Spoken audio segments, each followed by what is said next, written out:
where someone's already clipped your voice to make fun of it online. Could you help me with some questions for my class? You give me a few minutes? You're at the nail salon thinking you're safe, and then a guy with awkwardly large glasses walks up to you. Wow, your tools are so beautiful. You see, there used to be warning signs, you know, a ring light, a tripod, even a mic shoved in your face. And now there's just a guy and a pair of glasses. And in that moment you realize there is no such thing as a private moment anymore, because somebody out there is always recording. Are you recording me? No. Recently, a video posted by the self-proclaimed Riz God went viral online, in which he is trying to pick up a woman at the beach. Coach? Yes, I'm a coach. I teach guys how to be confident. But mid-conversation, an unsuspecting man approaches him and decides to paint him a compliment on his super cool glasses. More girl. Glasses, mate. Appreciate you, brother. But then this super kind stranger notices something unusual about those glasses. Appreciate you, brother. Oh, these are the... Please stop. Thank you so much. Huh? Suddenly, this man realizes that those glasses that he initially thought were super cool were actually super not cool, and were recording this entire conversation, and that Tristan here really didn't want the baddie next to him to find out. Please stop. Thank you so much. Huh? No, these are... Yes. Watching this back, I fully assumed that this guy was creeped out, which I would be too. You compliment a stranger's glasses only to later realize he was wearing a police body cam, except for your only crime is existing in public, and your punishment to be judged by 21 million people on TikTok. Now, it turns out I wasn't the only one creeped out by this, because most of the comments agreed with me. Please stop, I need to secretly record these girls and post them without permission. Anyway, I don't think he has any right to record the girl without her consent. It's quite strange, he should have just said so and that's it. Okay, so you don't want her to know that you're recording her? But there were still people defending him, arguing that he's just filming in public and doesn't owe anybody a heads up, and that this isn't voyeurism and this isn't creepy. And look, there is a real debate people are having right now, but I think it points to a much bigger issue I've wanted to talk about for a while, so let's play a little game. Is it weird to have a camera in public? No, that's right. Is it weird to talk to a stranger in public? No. Is it weird to record that stranger without telling them? Yes. Is it weird to actively hide your camera in your glasses so that nobody knows that you're recording them and then panic the second someone notices? Yes. And finally, is it even weirder to post them for millions of people to see as content on TikTok?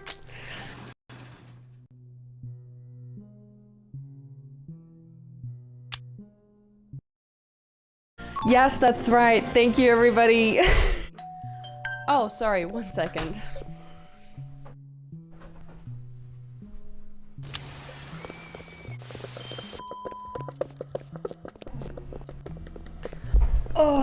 Turns out calling a guy out for secretly recording women doesn't always end with a strongly worded comment section.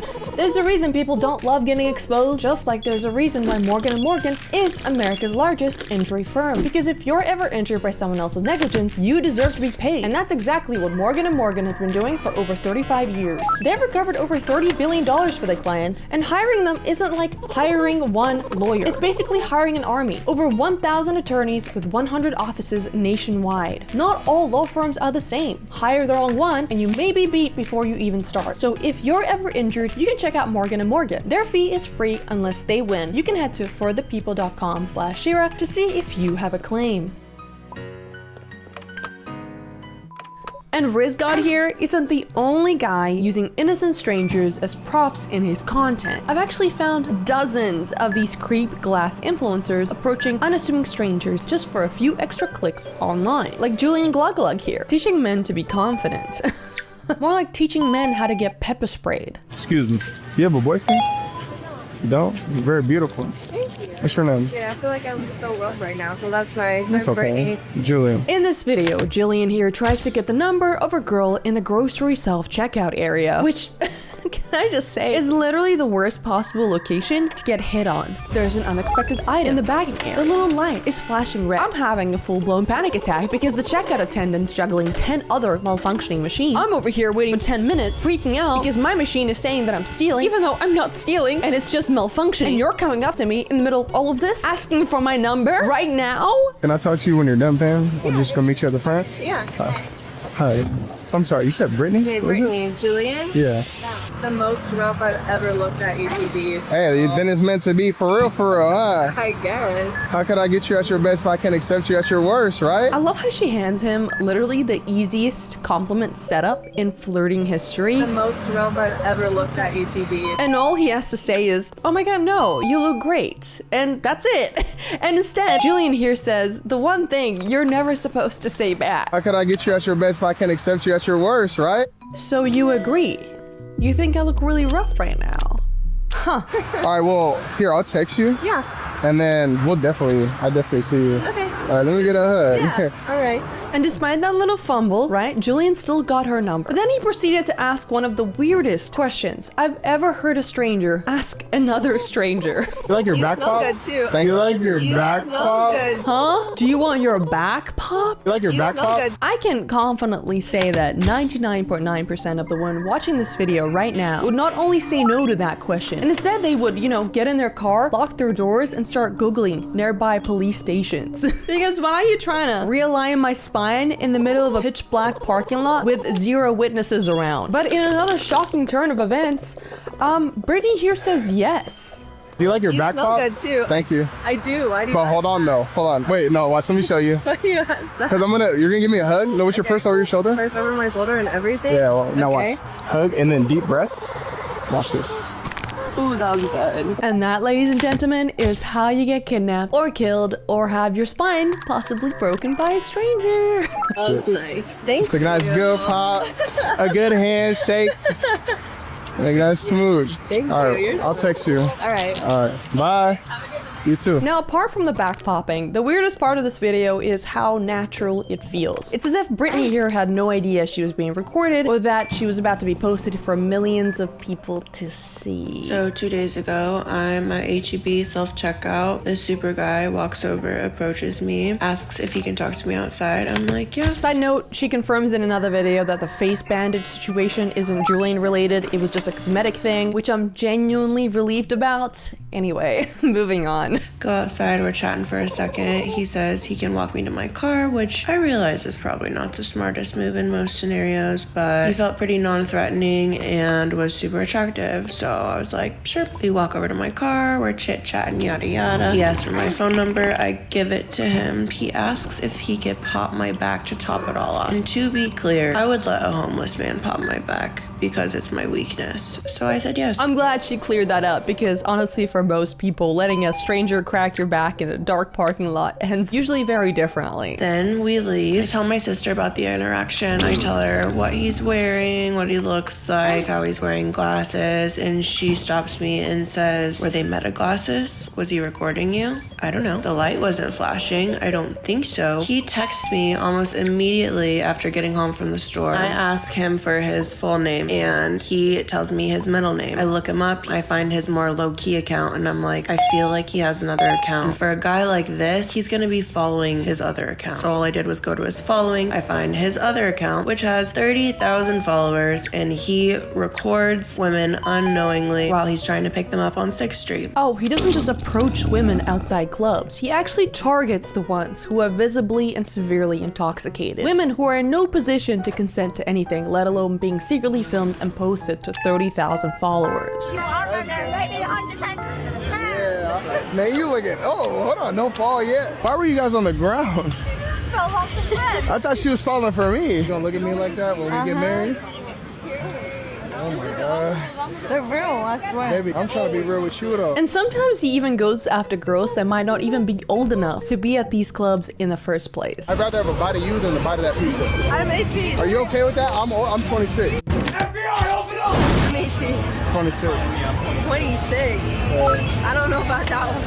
Yeah, I don't know about that one either. I don't know about that one. Now the crazy part about all this is that he's outside these clubs every single weekend. I mean, he clocks in and gets straight to harassing drunk women like it's an actual job. My guy, the only other person who clocked into a nightclub with that kind of dedication was Jeffrey Dahmer. And honestly, the meta glasses are not helping your case. Because if your MO is identical to a serial killer, maybe it's time to delete the footage and go to bed. So after we've been conversing a little bit, I respond and I'm like, hey, were you recording me earlier in your glasses? Crickets. Which is interesting because he was texting back so fast before that. So I wait a little bit. Doesn't respond. I say, please don't post me online. Crickets. I wake up the next morning, I check his account, and the video is posted for the world to see. And it's not like this video was just posted into the ether. No, this video went mega viral. It actually has 27.5 million views right now and is Julian Gluglug's top video on his profile. And literally every comment under the video is like, the way she asked you if you were recording and not to post her and you did it anyways. Didn't she ask you not to post her? She said, don't post her. Remember when she asked you not to post this? She asked you not to post her. Consent is important. And even after Britney went on CNN to talk about how violating it felt to have this video secretly recorded of her and then post it to millions of strangers, he still kept it up. How does that make you feel that many people have seen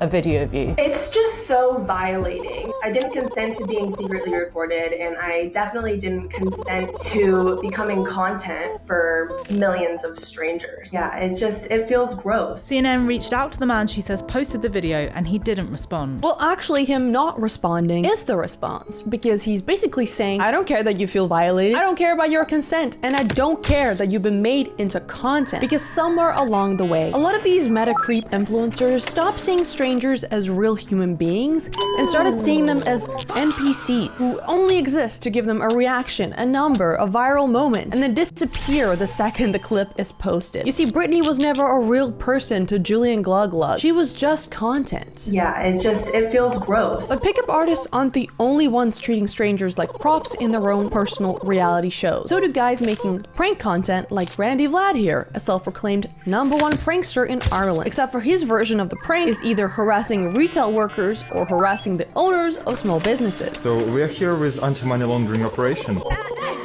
Is this a legitimate business or a money laundering operation here that you're doing? Is there any way we could talk to the owner? So this is a little bit of informal investigation. Could you just confirm whether your business is... Do you have card, anything? Are you coming from revenue? It's not official, but you can't do it. Do you have any card from revenue? Do you are working there? What is it, bro?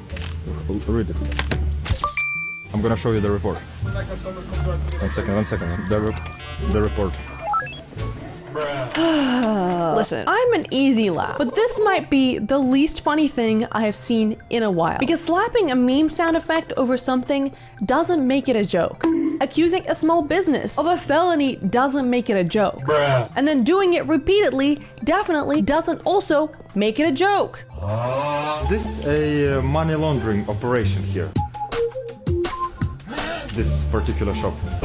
No. Money laundering or real business? To launder some money from the side.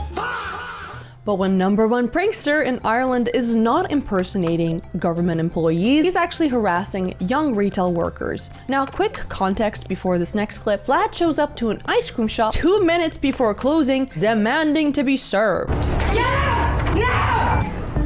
You look closed, I know. Can I please buy ice cream? I'm like, please. No, we're so close. If you're like this with women the way you are like gelato, you're not gonna get far like boy. Get the f out of here. Like, I'm just asking you kindly, please give me... No, like, I understand, but like, we're asking like kindly. I want to get your role and sugar mama. We can't follow what we want. Out! Oh, yeah, sorry. No! Oh, sorry. Now, if you just watch this clip with zero context, you probably think that the workers were being unreasonable, rude even. And that's exactly what happened, and the comments piled on. If it were a restaurant, I'd understand. But for a little ice cream you can scoop in 15 seconds, crazy. Hope it gets fired. Is she for real? It's only ice cream. Someone just lost their job. Here, guys, give a bad review. Now, this is what actually happened. You see, the two workers posted on a now deleted Reddit thread explaining that Vlad and an older male friend came in first, verbally harassed and insulted them, left, and then came back. And they only started filming on the second visit back. And by that point, the women say that they felt cornered and threatened by these two grown men who wouldn't take no for an answer. They wouldn't leave the shop, so they got aggressive.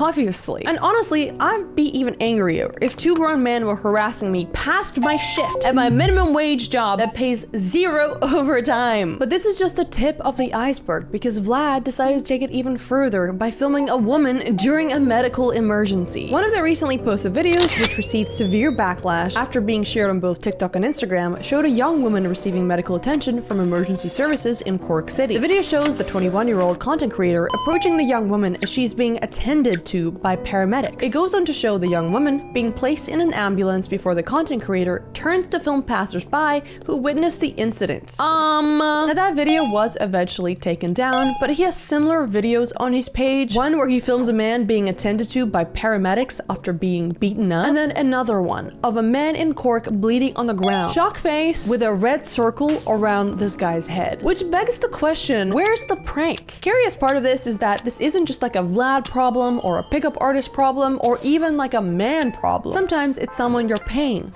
to be in a room with while your pants are off. I had a Brazilian wax done about 3 weeks ago and it's been haunting me ever since. Now, if you don't know what a Brazilian wax is, it's when you pay someone to rip the hair out from your coochie, butt, and basically everywhere in between. And as you can imagine, you're basically naked from the waist down for this whole thing. And there's like a bright light shining directly down onto your birth canal. And a woman you met 5 minutes ago is now elbow deep in your meat wallet, making sure that she rips out every single hair. And then at one point you have to do this. And spread. It's horrifying. I don't know why anybody still does it in 2026 when we have laser, but let's proceed. I've been going to European Wax Center for years. Like, I'm not even kidding, maybe 8 years at this point, maybe 9 years at this point. 3 weeks ago, I went to a location here in Manhattan. The girl that was giving me the wax, she was wearing meta glasses, and I didn't notice it at first because we were talking so much, we had good banter, she was very nice. Maybe like halfway, like 5 minutes in or so, I'm like looking at her and I like looking at her glasses and then I'm like, are you wearing meta glasses? And she's like, oh yeah, I am, but like they're not charged, they're not on, like I promise. Okay, but why would you be wearing them if they're not charged? Like, I get it, you can get them like as prescriptions, but don't you have another pair of glasses that don't have the ability to secretly record people? But then after that, I kind of like shut down and I could not stop thinking like, could this girl be filming me right now? Now, some comments have said, well, in her defense, meta glasses have a light to indicate recording and you can get your prescription lens in them. As an avid wearer of meta glasses, the light would be on if she was recording. Meta has stated there is no way of turning it off for privacy reasons like this. It was inappropriate 100%, but if the light wasn't on, which is bright, they weren't recording. Oh, yes, they are correct that if we lived in a perfect world where nobody was a pervert or a creep, those glasses would have an LED light to indicate if somebody is recording. How do I know this? Well, I actually ended up buying a pair for a recent trip I took to VidCon and Disneyland. I'd figured I'd use them for some vlog footage, but then I quickly realized after about a day of wearing them in public just how creepy I felt. So I literally put them back in my suitcase and recorded everything on my normal camera. Instead, if you want to go see how that Disneyland trip actually turned out, I got a full vlog up with some of your favorite creators like Lazy, Brooke Sharks, and Salem Tovar, just to name a few. So go watch that after. But anyway, back to the glasses. So you can tell, right, if somebody's wearing these, that they're recording. And of course, because that light is super obvious, you'd think, hey, I'm gonna cover it up. So you might get like a small piece of like electrical black tape. Oh my god, it went into my tea. No. You guys like how I have like lipstick marks on my teeth? I feel like that's not centered, but that's fine. And you're trying to record with, you know, the light sensor locked. The capture LED is blocked. Unblock the front of the glasses to use the camera. So it basically doesn't let you record if you cover the light. But there are hundreds of tutorials on YouTube and TikTok showing you how to get around that. First, you can buy these little stealth LED blockers online, the kind designed to just let enough light through the glasses so they'll still work, but the light itself is still basically visible. The next possible step is completely removing the light altogether, which you can apparently do yourself. And I line it up with the tape. I grab this to score the glass. You can see it starting to drill in. I'm just gonna fill that up from the inside. You can take the tape off. Moment of truth. Ladies and gentlemen, what do you think? But if you don't trust yourself to drill into a 300 pair of glasses, don't worry, because the same company that makes these glasses also owns Facebook Marketplace, where people are openly advertising stealth mode, where they crack the LED open and seal it shut with resin. So the extremely long way of answering a very short question, will you always see the light if you're being recorded? No. Not even close, honey. So when the esthetician doing Anissa's wax said, "They're not charged, they're not on, like I promised." Turns out that promise held about as much legal weight as a pinky swear. So if the light cannot be trusted, what can you actually do? Well, first, get to know what these things actually look like. First, there's the Ray-Ban versions, the Oakley versions, and the scariest one of them all, the Kylie Jenner Starfire version. Because they don't look like the Meta glasses that most of us have started to recognize. And I feel like that's by design. I got the Kylie Jenner Meta AI glasses. I think these are really cool and they just look like normal sunglasses. One thing that sold me on them was this cute little gem. They're so cute.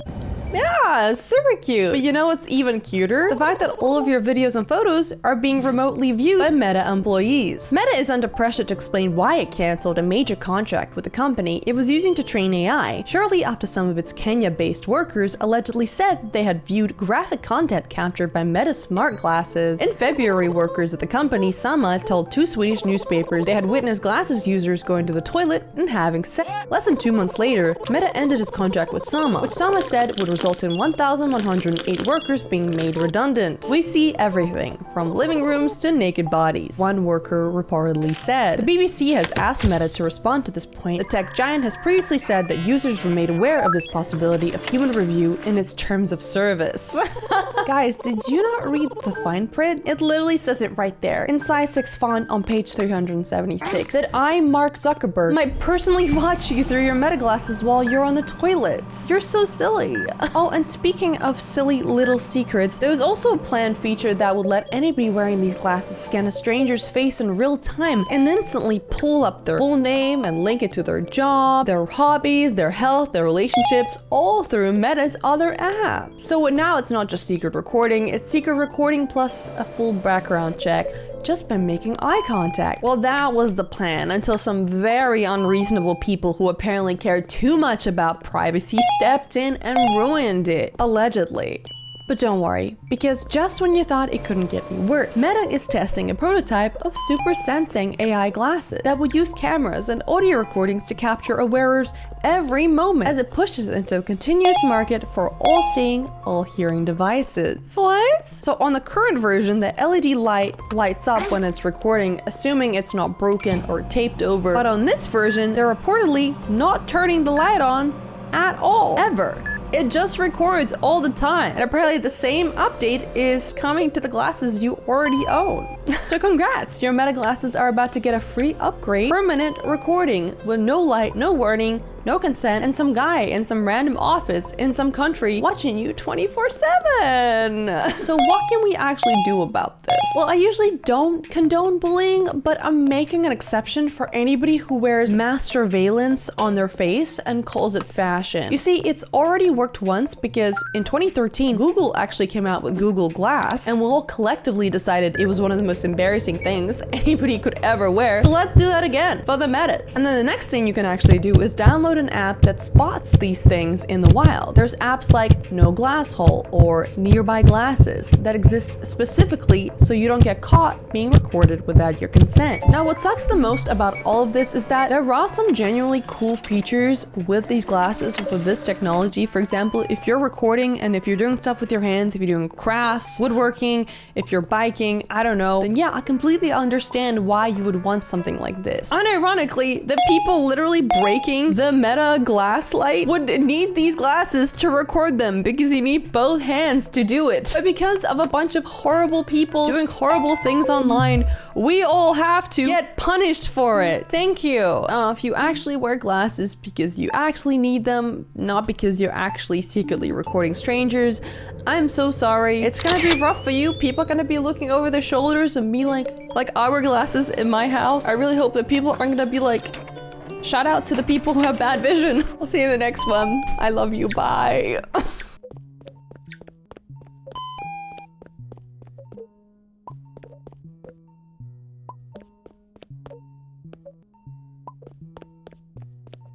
They say everything online is a lie. My name, not actually Shira. My hair, not even real. But to go as far as to lie about directing a movie for an entertainment company as big as A24, yeah, that is the Mount Everest of internet fiction. It's official. I'm going to be directing the next feature film with A24. This is Mary-Kate Teskey. She's a self-proclaimed jack of all trades. A musician, multimedia artist, photographer, screenwriter, and now, according to her TikTok, a big shot movie director. Recently, she has fallen into some hot water for lying on the internet about working with A24, the powerhouse behind some iconic films such as Everything Everywhere All at Once, The Whale, Hereditary, Pearl, Midsommar, and Uncut Gems. Uncut Gems. Right. And although this story is a little bit more niche than anything I have ever covered before, it's a wild ride. No, like literally, it's about her 1961 Dodge Lancer. Yes, it's about a car. Kind of. So this whole story starts with a TikTok that Mary-Kate posted in August of 2023. Side note, I did cut down the original TikTok as much as I could. I mean, it's still pretty long, but stick around because it's really, really important to see it for context. I want to tell you the story about how I got this 1961 Dodge Lancer. My grandparents owned a gas station in Bellevue on Clyde Hill in the late 1980s. My grandpa had one rule, which was to take care of the old ladies that came into the gas station. One day my grandpa was working when a young guy came in and pulled him aside and asked if he was the owner of the gas station. My grandpa said that he was,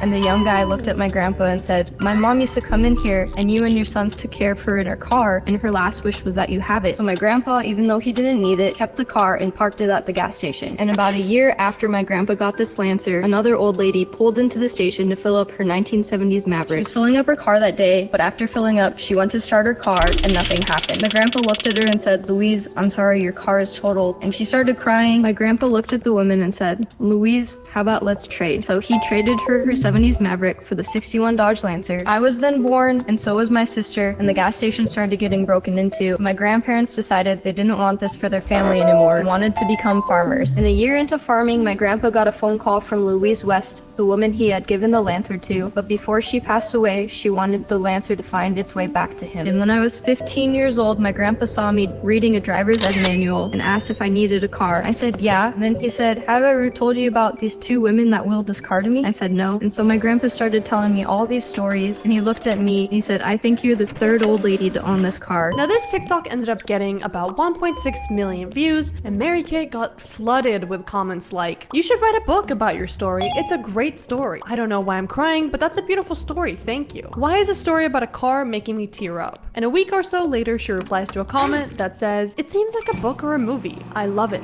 Yeah, I think it sounds like a book or a movie too, and I would love to make a book if the right publisher stepped in and gave me a book deal, and I would love to make a movie if the right production company stepped in and helped me fund it. I'm gonna make those two things independently either way, a book and a movie, but it would really help if a publisher and a production company stepped in and helped me out. So at this stage, the viral success of the original video stroked Mary-Kate's ego so hard that she thought that her little 6-minute TikTok story could become a blockbuster or a book. Sure, it's like a cute, bedtime story you tell your grandkids, or a fun dinner party anecdote, but a major motion picture?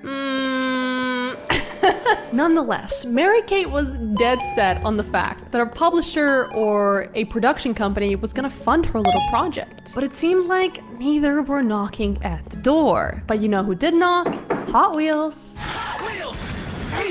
So that's kind of a funny story. Hot Wheels reached out to me and wanted to fly me to the UK to be on their new show for NBC and make a Hot Wheels out of my car, but they wanted to also tell my origin story. And I have my origin story copyrighted through the Writers Guild of America. And once I told them that, they kind of started backing away and things fell through. So Hot Wheels probably isn't interested in me because of my copyright. Alright, so I'm not like a copyright whiz by any means, but I did a little digging, and it turns out that you can't copyright like an origin story. It has to be like in a tangible form, like in a script or an artwork or a movie. So either she's like confused or she's lying. Either way, I think Hot Wheels was literally the perfect platform for her and her story. I mean, she'd get to post behind the scenes on her TikTok, she'd get a miniature version of her car, which is so cute, and she'd get flown out to London. Win-win. Sure, it's not a blockbuster deal, but I feel like this is as best as it gets, especially since Mary-Kate started to get really desperate a few weeks later. This video is for the CEO of Dodge. Howdy, my name is Mary-Kate Teskey, and if you took a second and watched the video that I stitched this with, you would find out that I own this 1961 Dodge Lancer. You would also come to find out that this is not an ordinary Dodge. This is a magical, mysterious, wonderful Dodge that is full of lore, and the story has captivated millions across the land. So I've taken it upon myself to write that story into a script, and you guessed it,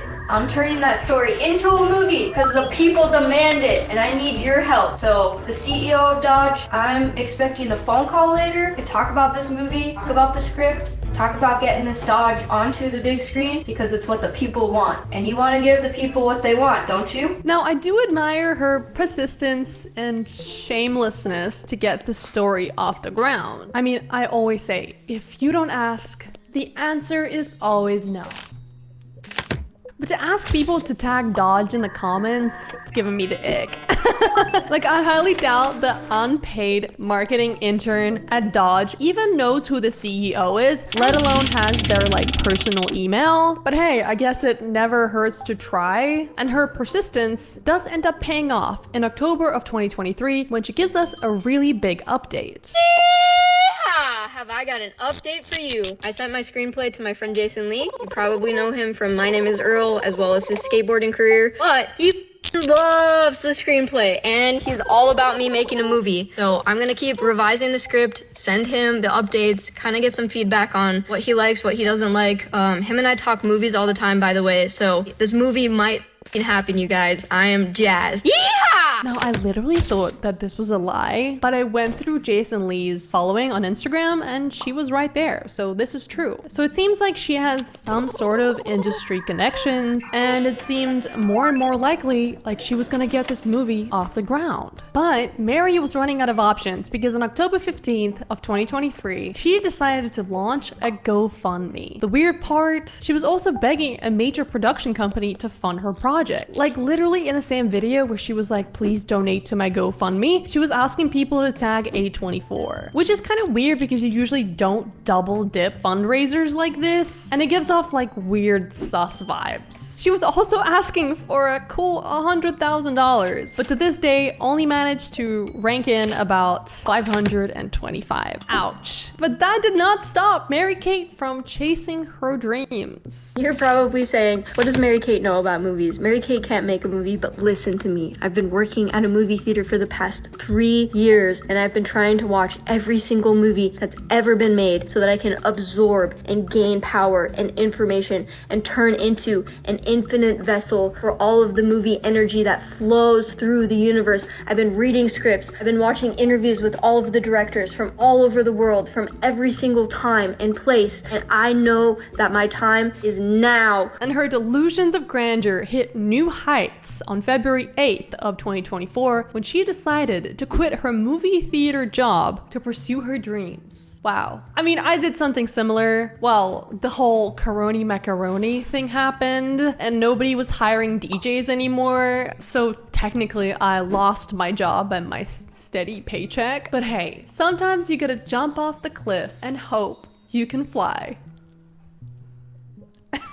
I've been working at this movie theater for the past 3 years so that I can study film. I've never gone to film school. I'm never going to go to film school, but I wanted to work in a movie theater so I could fully submerge myself into film. A lot of people have told me that if I don't go to film school, there's no way that I can make a movie on my own, let alone direct it. And you gotta understand, that doesn't make me want to do it any less. That actually makes me want to do it more. Which leads me to tell you some big news. I actually quit my job at this movie theater. This is my last shift here because I am jumping into becoming a full-time filmmaker. I'm gonna make this movie. I shared my story here on TikTok. It blew up and went viral, and now I've got thousands of you DMing me, messaging me, emailing me, asking me when the movie is gonna come out. And right now, if I spend this next year doing a lot of pre-production, we could start filming by 2025, which means the movie could be out by 2026. I know 2026 seems like it's a long way off, but it really isn't because I have so much pre-production and production to put together. Now, if you were paying close attention, reaction to that TikTok, you might have noticed that Mary-Kate finally shared her official movie timeline. Pre-production in 2024, production in 2025, and release in 2026. Remember those dates, they'll be important later on in the video. Now, by the end of February, things were really heating up.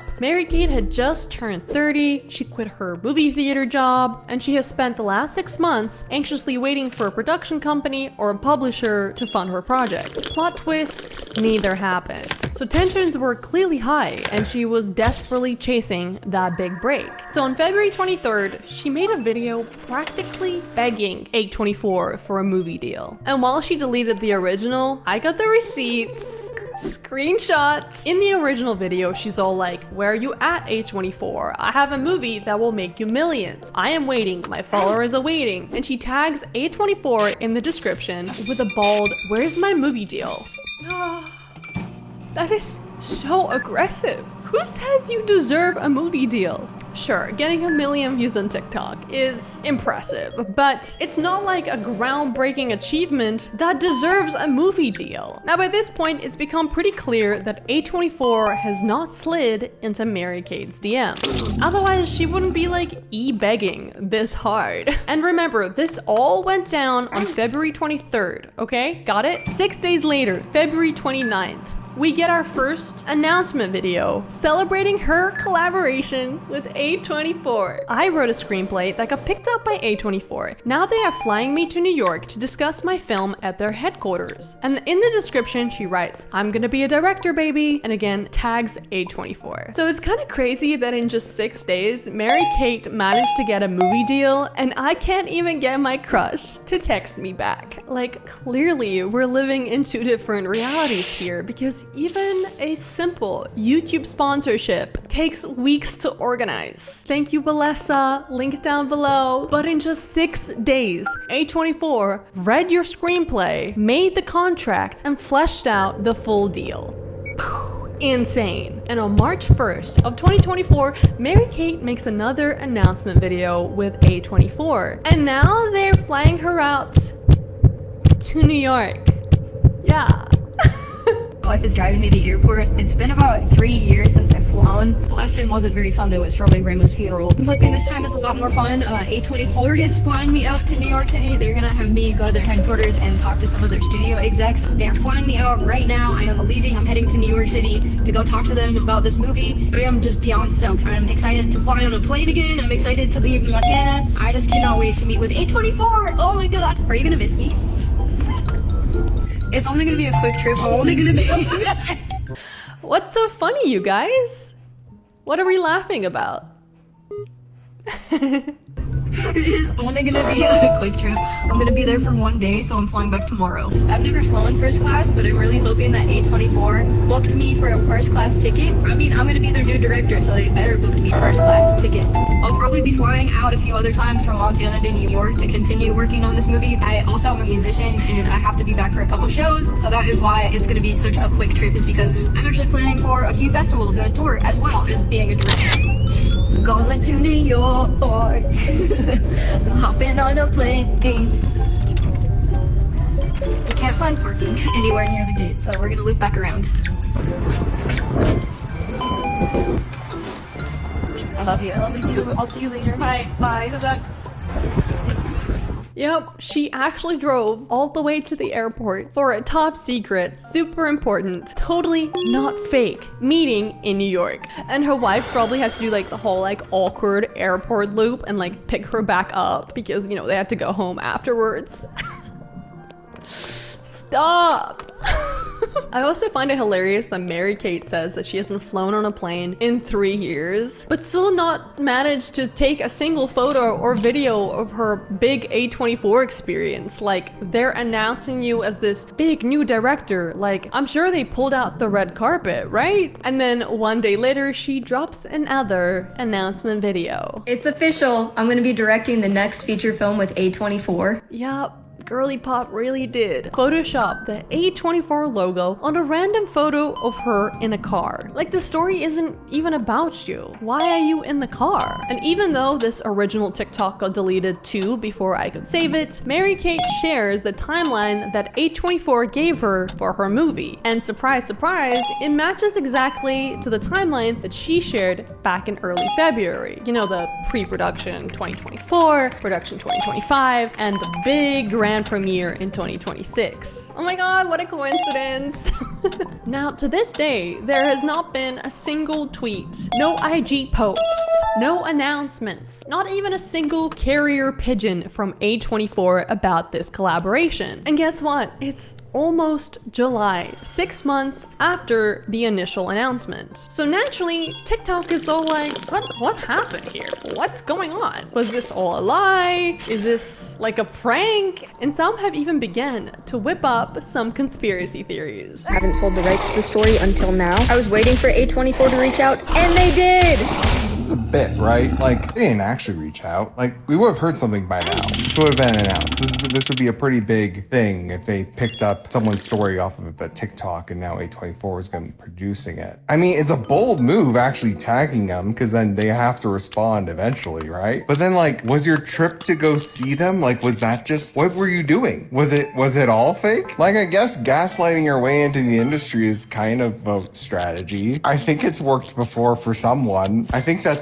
story about Steven Spielberg is a myth, but you know, I don't know. Maybe it will work. And guess what? Mary-Kate blocked this guy and anyone who dared to criticize her. And since then, she has also deleted every single TikTok about A24 and has halted her GoFundMe. But, well, you know, she did release, I wouldn't call it like an apology or an explanation. I would say, I guess it's like a response. Not a good one either. Whoops, did I say A24? I meant to say B24. I am a first-time director after all. I've written a script and have been working on storyboarding it. I'm also talking to a line producer. I've never directed before, but feel confident that I can based on previous life experiences and projects that I've worked on. Okay, I'm one of those people who like doesn't trust anybody who cannot apologize. How hard is it to just be like, hey, sorry guys, I messed up? Like, people are surprisingly cool if you like explain yourself and you apologize. But no, Mary-Kate decided to double down, and during an interview with Victoria Beaver for Road and Truck magazine, she claimed that the whole thing was satire. Satire. Okay. Yeah, because nothing says satire like blocking everyone and nuking your TikTok. I did that satirically because I have actually been contacted by NBC, Teskey explained. That Hot Wheels thing was actually legitimate, and I have been contacted by Hallmark. I've been working on the story for years and have gotten noticed by different productions, okay? So why didn't you go with NBC or Hallmark? Like, your story seems way more up the alley of Hallmark than A24. To this date, A24 has not been in contact with Teskey in any matter. She still hopes to be discovered by the company or one of a similar caliber. I have been waiting for them, A24, to contact me because that is my ideal production company, Teskey said. I still, in the end, would love it if they would want to work with me. I just threw it out there because I was like, you know what? I'm just gonna create the satire and see how it's taken. Now, some might argue that Mary-Kate was manifesting, but like, come on. That term has been so overused recently that it's completely lost its meaning. Like, true manifestation involves journaling and making a vision board, not lying on the internet about your fake achievements. Now, if you're genuinely interested in quote unquote manifesting, I would really recommend this book by Martha Beck called Finding Your Own North Star. She actually also happens to be Oprah's life coach. And if you pair that with Robert Greene's Mastery or literally any other book by Robert Greene, I promise you, you will achieve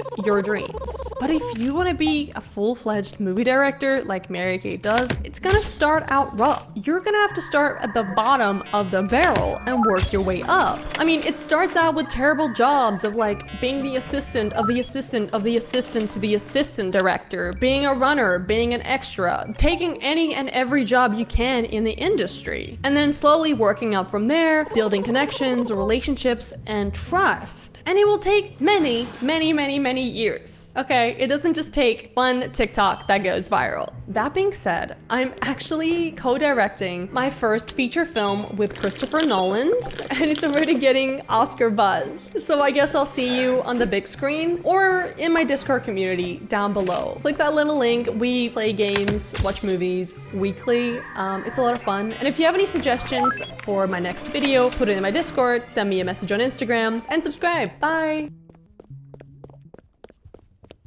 As you can read in the caption above, we're a family of 6 going on 7 living in a 1-bedroom apartment. Think your apartment feels small? Well, picture living with 4 kids, 4 cats, and 1 baby on the way, all packed in like sardines in a 1-bedroom apartment. The kids grow older, that means we constantly have to adapt our environment to give them more means for privacy and extra space. When outside our environment appears cluttered, disorganized, what have you. But quite frankly, after making do for nearly 3 years now, I have nothing but a grateful spirit for the roof over our head. The living room? Well, it now doubles as the dining area, study zone, kids play area, and bedroom. And when I say bedroom, I mean 4 mattresses were just laid out on the floor for the kids to sleep on. And when I say mattresses, I'm just being generous, okay? Because these are just foam toppers, the ones that are meant to go on top of real mattresses. And if you're picturing bed sheets, go ahead and lower those expectations. And while we're at it, lower the expectations for the rest of the video, because it gets worse from here on out. And in the only bedroom in the house,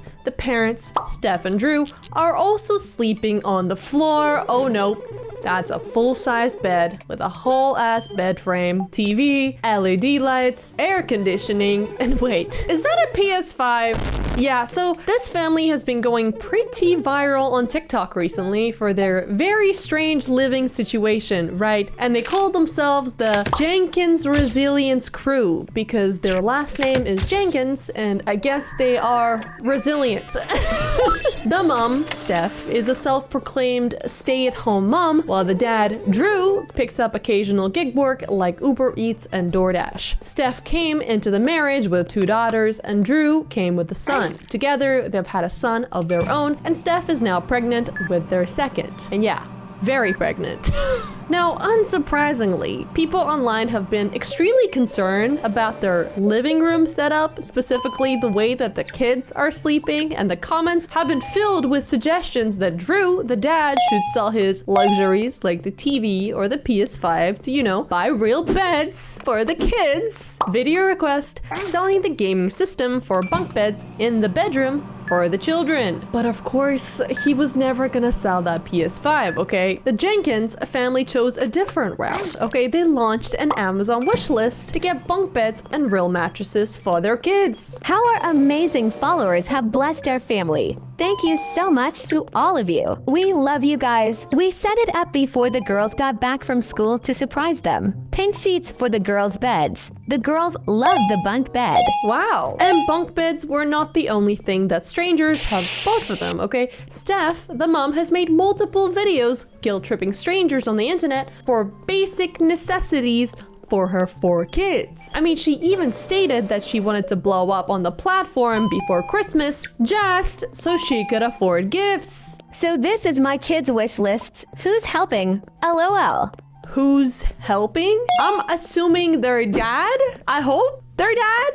But no, he refuses to get an actual job, so once again, they're left with the one and only option, which is, drumroll please, selling the PS5. My dad sold his 1987 Buick Regal one year to get my brother and I Christmas gifts. Didn't find out about it until I was grown, but that's what parents do, pawn the PS5. Amen. Obviously, he was never going to get a real job or sell that PS5, so yeah, I guess the only thing they have left is e-begging online, and this time it was also for Halloween costumes. Further into the day, I had a conversation with actually my same daughter, and she told me what she wants to be for Halloween. She said she wanted to be Pennywise, and I told her we're doing everything we can to achieve trying to get you guys costumes, but at this rate, Halloween's kind of looking like we're gonna have to piece together what we have at home and make it work. And honestly, her whole demeanor just sunk. She was like, I get that, Mom, and I'll do what I have to, but I was really hoping to be Pennywise this year. Okay, if you cannot afford a $12 Pennywise costume for your kids, don't have more kids? Is it too late to add condoms to that Amazon wish list? Well, luckily for the Jenkins, a lovely woman named Candace stepped up and offered to buy them the costumes. As a child who grew up in poverty, you are 100% spot on. Is there a Pennywise costume on Amazon? And Steph, never missing a chance, replies, kids costumes, Amazon gift list. But here's the plot twist, okay? Steph didn't just set up an Amazon wish list for Halloween costume or Christmas gifts or the bunk beds. She has basically built a wish list empire for every possible need. And after some good old calculator work, it turns out that people have spent over $1,700 worth of stuff from their main wish list alone. Add in the Halloween, Christmas, and the bunk beds, we're looking close to about $2,000 in crowdfunded Amazon goodies. Which, now listen, okay, first of all, I'm all for strangers pitching in to make life better for families in need, especially when they have kids, right? Because this is all for the kids.